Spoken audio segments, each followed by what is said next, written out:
Well, thanks for taking a moment to tune in. I'm excited to tell you about several things right now. We have so many things coming up at church that I could talk to you about: our Square One, our e-groups, the fact that we're going to be holding drive-through communion on the 17th to kick off our 40-day challenge. But there are two specific things I really want to draw your attention to in my few moments I have with you today. The first is what's coming up this Sunday. This Sunday in the service, we're going to be having communion. So if you're watching this, you're going to be watching from home, I invite you to get some communion elements. And in the time of response during communion this week, we're going to have an opportunity to fill out our 40-day challenge card. If you've been a part of our community in our series called Just Like Jesus, we've been asking ourselves, what is it that we need to detach from to spend more time with God? And who is it I need to connect with to be more like Jesus too? And so we're asking you to think about that and commit from the 17th of February to the 3rd of April to detaching from something and committing to being and engaging 3 people in your life who need Jesus in a very significant way. So I'm excited about this. I'm excited hearing from so many of you who are taking a part of this. But I realize that most of you clicked on this video to hear about our reopening plans. Certainly, we have been gathering together in some way or some form in this building on Sundays now for months, but we've been doing it in a limited capacity. If you've been following along as we give updates over the weeks and the months, what we've said is one of the key indicators for us in expanding our Sunday morning services and the things that we offer on Sunday morning are the students in Loudoun County Public Schools going back. Now, if you've been watching social media or watching the news or reading the newspaper, you know that they are scheduled to go back very soon. In fact, on the 16th of February is the first day back for hybrid through 5th grade. And somewhere in March, at the beginning of March, I believe it's the 3rd, will be the first day back from middle school and up.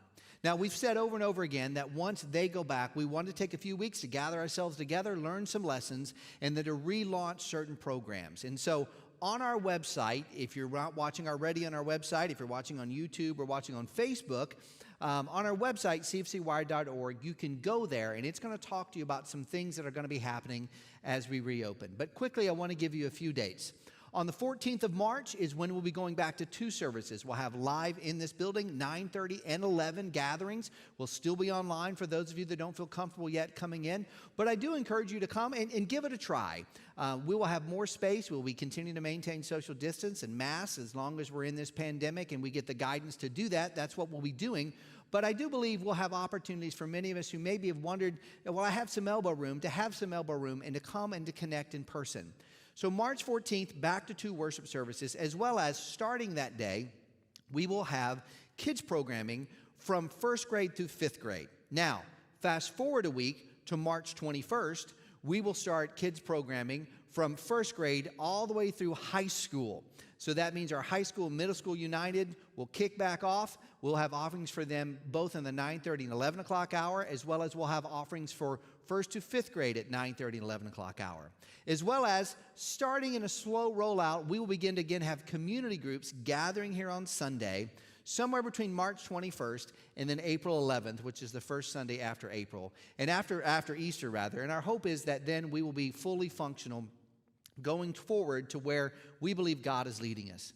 Now, I know that many of you have been praying and many of you have been asking God, how can I be a part of this, whether it's virtually or whether it's in a physical way? And can I invite you to continue to pray? Say, God, how do you want me to be a part of your community? How do you want me to be more like your son Jesus and to go and live that way? There's so many more things I can tell you about, and there's so many more challenges we've yet to overcome. But no matter what is in the future and what challenges is there, I take great encouragement from something I say almost all the time, that we say here as we end a service, or I say when I end an announcement section. We serve a God who's able to do immeasurably more than all we ask or imagine.